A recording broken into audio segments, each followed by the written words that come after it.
Olá, meus irmãos, minhas irmãs, tudo bem? A paz do Senhor. Quem vos fala é o pastor Rodrigo Venerando. Estou aqui gravando mais esse vídeo para tratar de uma temática. A temática essa extraída do nosso livro A Ironia da Chamada.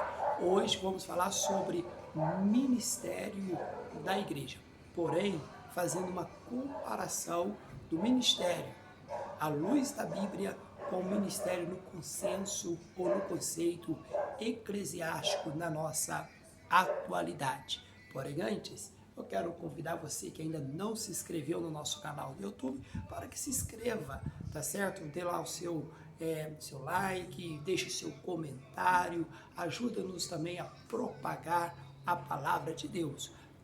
Você que também não nos segue nas redes sociais ou não faz parte do nosso grupo de amigos pelo Facebook, pelo Instagram, também você pode estar nos procurando lá e juntos compartilharemos a palavra de Deus. Meus amados e queridos irmãos, em Atos dos Apóstolos, no capítulo de número 20, no seu versículo de número 28 está escrito: Olhai por vós e por todo o rebanho sobre que o Espírito Santo vos constituiu bispo para apacentardes a igreja de Deus, que ele resgatou com seu próprio sangue.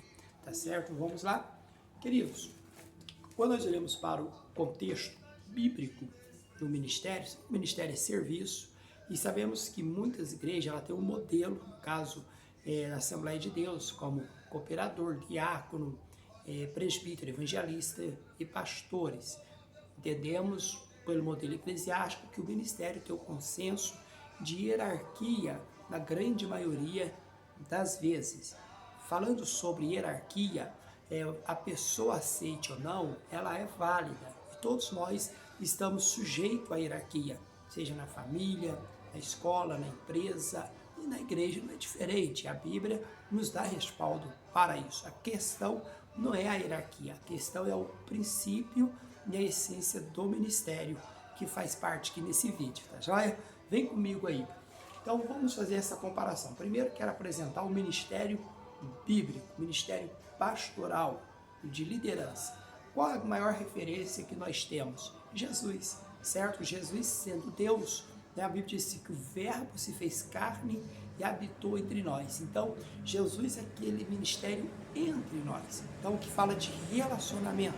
O mais interessante é o relacionamento sem acepção de pessoas. Jesus, ele chama os discípulos, relaciona-se com os discípulos na sua formação, na sua estruturação, mas Jesus não limita-se aos discípulos. Jesus se relaciona com os publicanos, é chamado por alguns crítica como amigo dos pecadores. Jesus ele vai relaciona com pessoas importantes, mas com pessoas também totalmente sem qualquer um recurso ou algo para lhe oferecer. Tanto é que a motivação do ministério de Cristo era a compaixão, um sentimento essencial para o exercício ministerial, para o serviço em prol do reino de Deus, que é servir a outro. Em contrapartida, nós temos o ministério eclesiástico, que deveria reportar nesta referência, mas ela tem herdado outras, né? Ela tem tido outros elementos como modelo. Elemento esse criado na Idade Média, no período medieval, pela Igreja Católica Romana, a ideia de sacerdote e leigo. Então, o que isso representa? Um distanciamento real do povo. Quando Jesus e a igreja se relacionava com, porque a igreja tem uma missão com ela, com o mundo, certo? E com ela é discipulado, comunhão, edificação, com o mundo é evangelização, trazê-los para a integração. E aí o ministério eclesiástico ele tem se distanciado. Por quê? Porque o pastor está subindo um certo patamar que a atenção dele é dada para aquele que ele entende que é importante. Eu vi um pregador dizendo assim na sua pregação, falou, às vezes você, hoje, vou falar a palavra foi essa, às vezes você senta com pessoas importantes, quer dizer, a palavra importante, ela está muito relacionada ao status, à posição, ao número de membros que tem na sua igreja, à quantidade de agenda, e isso tem denominado sucesso ministerial, e Jesus fez totalmente ao contrário. Uma outra questão é a separação. Por exemplo, numa reunião, você tem a mesa do pastor, a mesa dos pastores presidente, a mesa dos pastores setoriais, e aí depois o resto para o povão.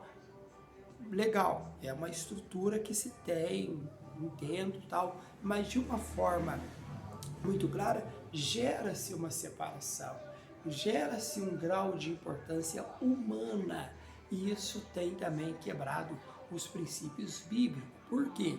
Porque homens vão se sentindo cada vez mais importantes, vão se sentindo maiores em comparação ao seu rebanho. Lembrando que eu não estou desonrando o nosso ministério, lembrando que eu não estou desonrando a nossa chamada, de maneira nenhuma, só estou fazendo uma comparação. Jesus sendo Deus, a Bíblia fala assim, eu sendo Senhor, vos lavei o pé. Quando ele toma atitude de servo, ele não deixou de ser Senhor.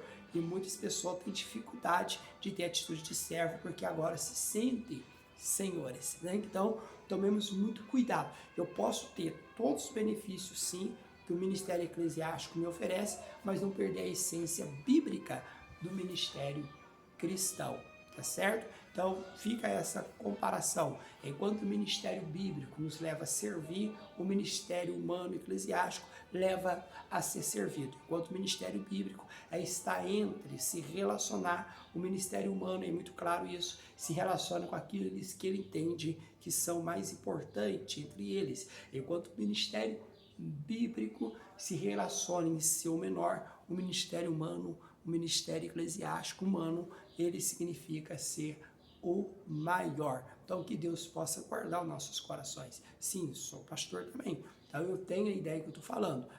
Posso ter, eclesiasticamente, o que eles me oferecem? Posso, mas eu não devo perder a essência daquilo que a Bíblia nos proporciona e também nos dá, como temos Cristo como referência. Amém? Porque diz um adágio, aquele que não vive para servir, não serve para viver. Que Deus abençoe.